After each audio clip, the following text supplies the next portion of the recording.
కథాస్రవంతి. పంతుల శ్రీరామశాస్త్రి కథలు కథా సంపుటం నుండి 1, 2, 3 కథ. రచన కీర్తిశేషులు పంతుల శ్రీరామశాస్త్రి గారు. వినిపిస్తున్నవారు పప్పు భోగారావు. ప్రముఖ కథకులు పంతుల శ్రీరామశాస్త్రి గారు అక్టోబర్ 6, 1923 సంవత్సరం పంతుల కాశీనాథ శాస్త్రి గారు శ్రీమతి సూరమ్మ దంపతులకు సింహాచలంలో జన్మించారు. వీరి విద్యాభ్యాసం విజయనగరం, రాజమండ్రిలో జరిగింది.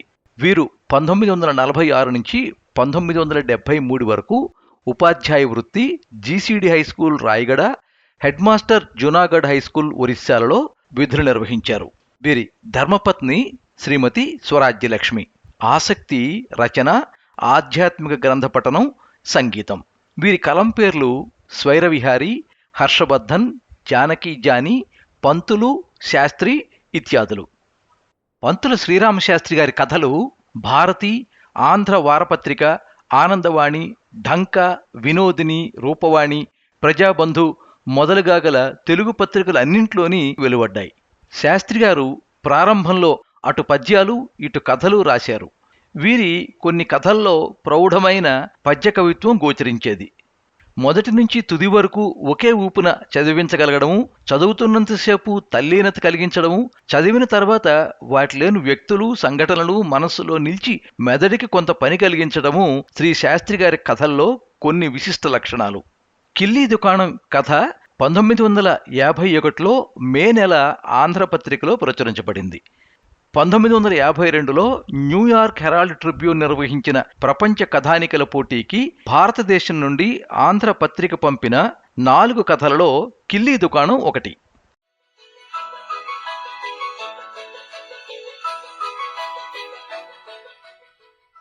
మద్రాసు కలకత్తా మేలు శరవేగంతో పోతోంది. కానీ ఏం లాభం? ఆ రోజంతా ఏవో అవాంతరాలు వస్తూనే ఉన్నాయి. దారిలో ఏదో ఒక లెవెల్ క్రాసింగ్ వద్ద ఒక లారీని ఢీకొన్నంత పని అయింది. మరొక చోట ఒక పెద్ద దున్నపోతు రైలు కింద పడిపోయింది. రాజమండ్రి దాటే కాబోలు ఒక పెట్టెలో ఇద్దరు వాదోపవాదాలు పెంచుకుని చివరికి కొట్టుకోవడం ప్రారంభించడంతో మధ్యవర్తులు తగాదా తీర్చలేక గొలుసులాగి రైలు ఆపారు. ఈ కారణాల వల్ల రైలు ఆగినప్పుడల్లా రామచంద్రరావుకి ఇక ఈ రైలు ఇలా ఆగిపోకూడదా, ఏమో ఎన్నటికీ మరి బయలుదేరకపోతే ఎంత బాగుంటుంది అనిపించేది. కానీ కొంచెం సేపటిలోనే కర్ణకఠోరమైన గార్డు విజులు, ఇంజన్ కూత, గుఫ్ఫు గుఫ్ఫుమని పరిగెత్తే ధ్వని వినిపించేది. అన్ని కారణాల వల్ల కలిసిన ఆలస్యం కలిసి 1.5 గంట కంటే ఎక్కువ కాలేదు. వాల్తేరు కూడా విడిచిపెట్టేసింది. ఇంకా మహా అయితే మరొక గంటలో విజయనగరం చేరుకుంటుంది. అక్కడి నుండి తమ ఇంటికి జట్కాలో ప్రయాణం 15 గంట కంటే ఎక్కువ పట్టదు. అంతలో సరి అమ్మ, అత్తయ్య, అక్క చెల్లెళ్ళు అందరూ తననొక వింత జంతువుగా చూసి హితబోధ చేసే కార్యక్రమాన్ని వేర్వేరు పంథాలలో ఆరంభిస్తారు. మరిక తనకి తప్పుకునే సావకాశం లేదు. అక్కడ రాజమండ్రి స్టేషన్లోనే నాన్న కాఫీ దుకాణం దగ్గరికి వెళ్ళినప్పుడే తాను చల్లగా జారుకోవలసింది. అప్పుడు నాన్న నిద్రపోతున్నారనుకుని బండి దిగి వెళ్ళాను. తనకి సాహసం, చాకచక్యం రెండూ పూజ్యమే. ఇప్పుడు మరేం చేద్దామన్నా అవకాశం లేదు లేదు లేదు. అప్పుడు నాన్న నిద్రపోతున్నాడనుకుని బండి దిగి వెళ్ళాను. తనకి సాహసం, చాకచక్యం రెండూ పూజ్యమే. ఇప్పుడు మరి ఏం చేద్దామన్న అవకాశం లేదు లేదు లేదు. ఒక్కొక్క క్షణం గడుస్తున్న కొద్దీ తాము ఇంటికి మరీ మరీ దగ్గర పడుతున్నారు.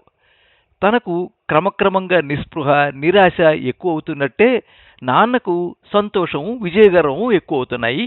కారాకిల్లి మీద కారాకిల్లి నవ్వులుతున్నారు. చుట్ట మీద చుట్ట కాలుస్తున్నారు. మామూలుగా ఎవరితోనైనా మాట్లాడడానికి చేతరించుకునే మనిషి తోడి ప్రయాణికులతో రాజకీయాలు చర్చిస్తున్నారు. అందులోనూ ఎదుటివాళ్ళు ఏది మంచిదంటే అవునంతే అని ఏకీభవించవలసినంత హుషారుగా ఉంది ఆయన పరిస్థితి. ఉండదు మరి. ఆయన నిర్వహించుకుని వచ్చిన పని సామాన్యమైనదా? యవతనో వర్ణాంతరాలను లేవదీసుకుపోయిన బుద్ధిహీనుడైన పుత్రుణ్ణి మద్రాసు వంటి మహానగరంలో 3 రోజుల్లో గాలించి పట్టుకుని మారు మాట్లాడనీయకుండా తనతో ఇంటికి తీసుకుని రాగలగడానికి ఎంత ప్రజ్ఞ ఉండాలి? ఇక ఆప్త బంధుమిత్రులతో ఆజన్మాంతం ఎన్నెన్నో విధాలుగా తన సామర్థ్యాన్ని, చాకచక్యాన్ని కొడుకు తెలివి తక్కువతోనూ అసమర్థతతోనూ మిళాయించి ప్రకటించుకోవచ్చును. నిజమే, తాను బుద్ధిహీనుడే. కాకపోతే వెళ్ళిన ప్రతి స్థలంలోనూ తనను గూర్చిన ఆరా తీయడానికి తగిన ఆధారం ఒకటి విడిచిపెడుతూనే వచ్చాడు. అడిగిన ప్రతివారితోనూ యథార్థంగా తన పేరు చెబుతూ వచ్చాడు. అంతేకాదు వెళ్ళిన క్షణం నుండి ఉద్యోగ ప్రయత్నం కూడా తగలబెట్టాడు. అదే తాను సులభంగా దొరికిపోవడానికి కారణభూతం అయింది.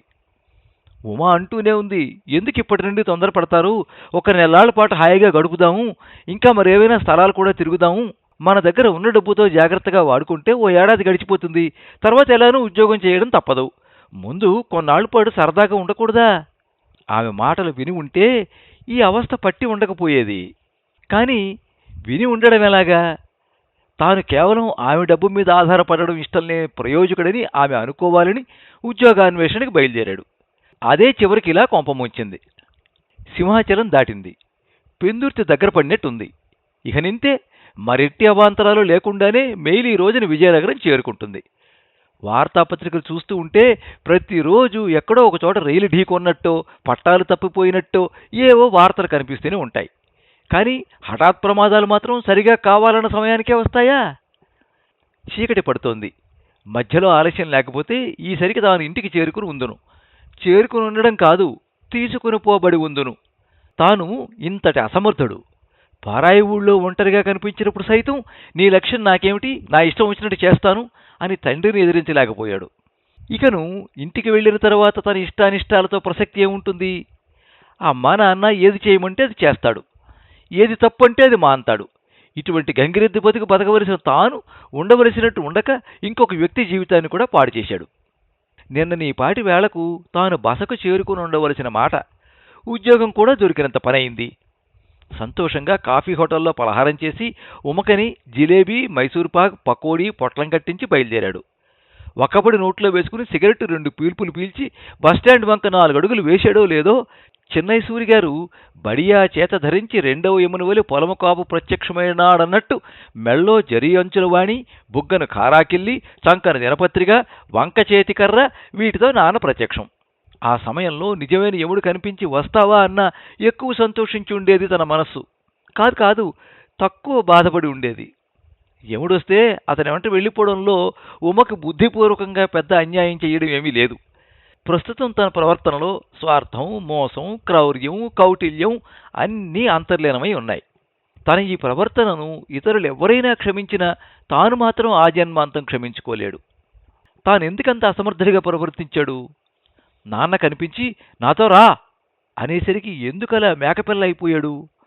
మేకపిల్ల అయినా వధ్యశాలకు తీసుకుని పోబడేటప్పుడు ఫలితం లేకపోయినా తన అసమ్మతిని ప్రదర్శించకపోతే, తాను వధ్యశాల కంటే నికృష్టమైన చిత్రవధశాల వంటి ఇంటికి కొంపోబడడానికి లేశమాత్రమైనా తన అసమ్మతిని ప్రదర్శించలేకపోయాడే.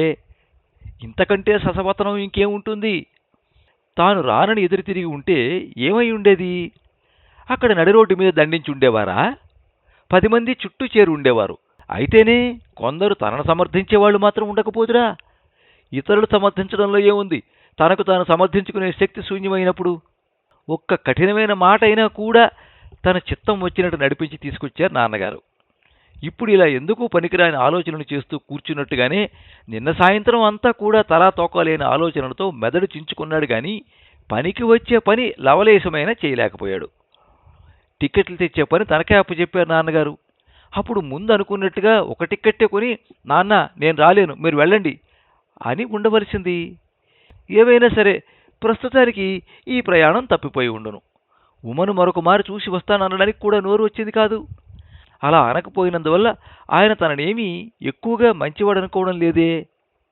కొత్త వలస కూడా దాటిపోయింది. చీకటి బాగా కమ్ముకుంటోంది. ఈసరికి పాపం ఉమ ఏం చేస్తూ ఉంటుందో, ఆమె ఎంత గాబరా పడిందో నిన్న రాత్రంతా రాకపోయినందుకు. ఇక మరి ఆమె గురించి తలుచుకుందుకు కూడా తనకు అర్హత లేదు. ఇందులో నాన్నగారి ప్రమేయం ఏమీ లేదు. ఆమెకు జరిగిన ఈ అన్యాయానికి పూర్తి బాధ్యత తనదే. రైలు క్రమం తప్పకుండా చప్ చప్ చప్ చప్ అంటున్నట్లుగానే బాధ్యత బాధ్యత బాధ్యత అని లోపల నుండి ఎవరో అంటున్నట్టు వినిపించసాగింది. కళ్లలో నీళ్లు తిరిగాయి. 10 మంది మధ్యన కూర్చుని కన్నీరు కార్చడమేనా తన కర్తవ్యం? ఛ, ఇంతకంటే గేటు దగ్గరికి వెళ్ళి నిలబడ్డ నయం. కళ్ళలో ఏదో నలుసుపడినట్టుగా తుడుచుకుని కొంచెం సర్దుకున్నాక మళ్ళీ వచ్చి కూర్చోవచ్చును. ఆలమండ స్టేషను దాటిపోయింది. చిన్నప్పుడు మామయ్య గారు ఊరు వెళ్ళేటప్పుడు ఇలా ఒక్కొక్క స్టేషను దగ్గర పడుతున్నప్పుడు ఎంత ఆనందంగా ఉండేది. ఇప్పుడు ఒక్కొక్క టెలిగ్రాఫ్ స్తంభం దాటుతున్న కొద్దీ తనకి ఊరికి నడుమ ఏర్పడిన దూరం మరింత ఎక్కువ అవుతున్నదన్నమాట. కాదు, తమ మధ్య రావలసిన ఎడవంతా నిన్న సాయంత్రం నాన్నగారు ఎదురుపడిన క్షణాన్నే వచ్చేసింది. ఇప్పుడు ఇలా దూరం ఎక్కువ అవుతున్న కొద్దీ ఆమెకు మరీ దగ్గర పడుతున్నాడేమో. భూమి గుండ్రనిది కదూ. ఒక దారిని దూరంగా పారిపోవడం అంటే రెండవ దారిని సమీపించడం అన్నమాటే కదూ. అవునంతే. అదిగో ఉమా నవ్వుతూ, నమస్కారాలండి ఆఫీసర్ గారు, మమ్మల్ని ఒక అంట కనిపెట్టాలి సుమండి అంటున్నది. అదిగో చేయి ఊచి పిలుస్తున్నది. వస్తున్నాను, మరేమీ ఆలస్యం లేదు, వస్తున్నానిదే. ఆ వేళ మెయిలు మరొక అరగంట లేటైంది విజయనగరం చేరుకునేసరికి. గేటు దగ్గర నిలబడి చేతులు పట్టు విడిపోయి కింద పడిపోయిన ఒక 20 ఏళ్ల విద్యాధికుడినైన యువకుడిని గూర్చే ఆ రాత్రి ప్రయాణికులందరూ బాధపడ్డారు. చాలామంది తమ జీవితాల్లోనే నాటి ఘటనను మరిచిపోలేమనుకున్నారు. తర్వాత ఎప్పుడైనా రైలు ప్రమాదాల ప్రసక్తి వచ్చినప్పుడల్లా ఈ సంగతిని గూర్చి చెప్పకుండా ఉండలేకపోయేవారు.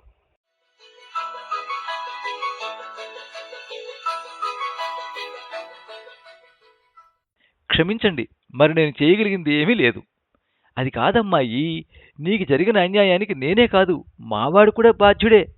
కాదని నేను అనడం లేదు. కానీ జరిగిపోయిన దాని గురించి కంటే జరగవలసిన దాని గురించి ఆలోచించలేవు? నేను దేని గురించి ఆలోచించినా ఒకటే. రైలు ప్రమాదంలో కాలు పోగొట్టుకోకుండా మీ రామన్ స్వయంగా తిరిగి వచ్చి అడిగి ఉండినా నా సమాధానం ఇంతే. నాలో ఒకప్పుడు అతనికి భార్య కావడానికి లేకపోయిన అర్హత ఇప్పుడు ఎలా వస్తుంది? నమస్కారం, వెళ్ళండి. వెళ్ళలేను. ఏ ముఖం పెట్టుకుని వాడి దగ్గరికి వెళ్ళగలను? ఒక కాలు లేని ఈ జీవితం కంటే వాడు పోయి ఉంటేనే ఇంతకంటే నయం. అవును మరి, చనిపోయిన వాళ్ళకి ఎవళ్ళనో అమాయకులను వంచించి తెచ్చి పెళ్లి చేయనక్కర్లేదు. వంచన, మోసం, హత్య, నీ ఆరోపాలన్నీ భరిస్తాను. అన్నిటికీ నా బాధ్యతను అంగీకరిస్తాను. కానీ చూడు, నేను వాడికి తండ్రిని.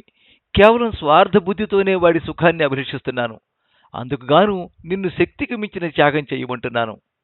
ఒకరిని త్యాగం చెయ్యమని చెప్పడం సులువే, నిజమే. నా వంటి వాడికి అంతకంటే మరి ఏమీ చేతకాదు. కానీ నాతో సంబంధం లేకుండా వాడి గురించి కొంచెం వేరేగా ఆలోచించలేవు? వాడు కొంచెం అసమర్థుడే అనుకో. అయినా నీ నుంచి వేరే అయిపోవడం ఇష్టం లేక నిండు ప్రాణాన్నే బలిపెట్టాడే. అయితే ప్రాణాపాయం కలగలేదు, అది దైవ సంకల్పమే కావచ్చును.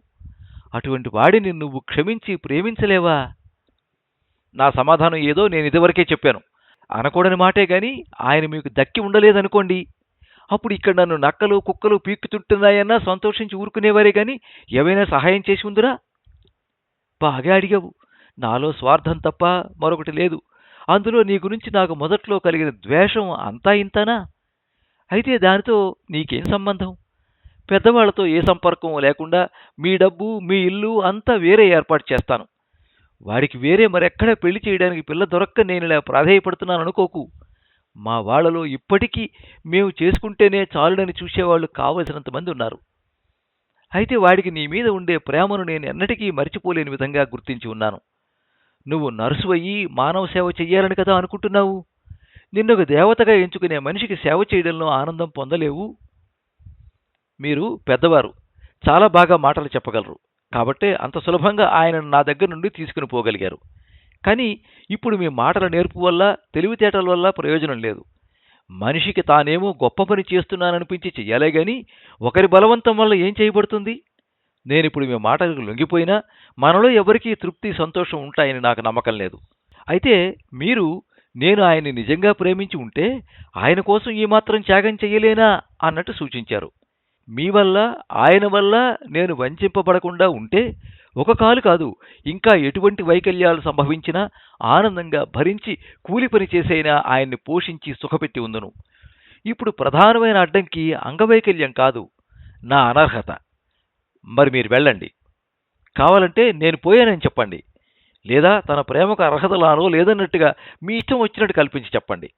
మీకు నేను అందుకు మాత్రం మాట ఇస్తున్నాను. ఎన్నడూ ఇక ముందు నేనున్నానని ఆయనకి తెలియనివ్వను. మరి వెళ్ళండి, మీకు మెయిల్కి లేట్ అవుతున్నట్టుంది.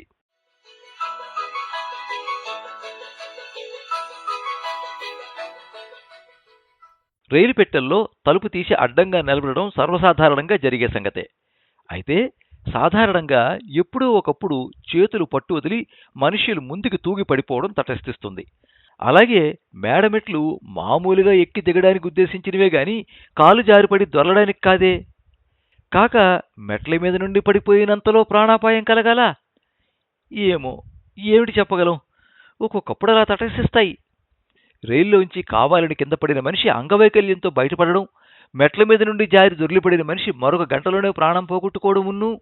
అసందర్భాలు జరగకనే పోవాలి గాని మొదలైతే వాటికొక అంతు ఉండదు.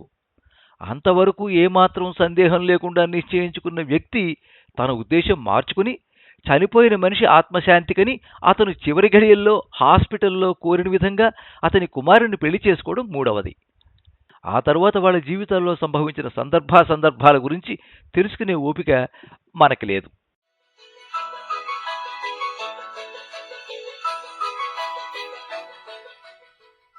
మీరింతవరకు 1, 2, 3 కథ విన్నారు. రచన కీర్తిశేషులు పంతుల శ్రీరామశాస్త్రి గారు. వినిపించిన వారు పప్పు భోగారావు. ఈ కథ మీద మీ అమూల్యమైన అభిప్రాయాన్ని కింద కామెంట్ బాక్స్లో రాయండి. ఈ వీడియోని లైక్ చేయండి, మీ మిత్రులందరికీ షేర్ చేయండి. ఇలాంటి మరిన్ని మంచి కథలు వినిపించడానికి ఈ ఛానల్ని సబ్స్క్రైబ్ చేసుకోండి.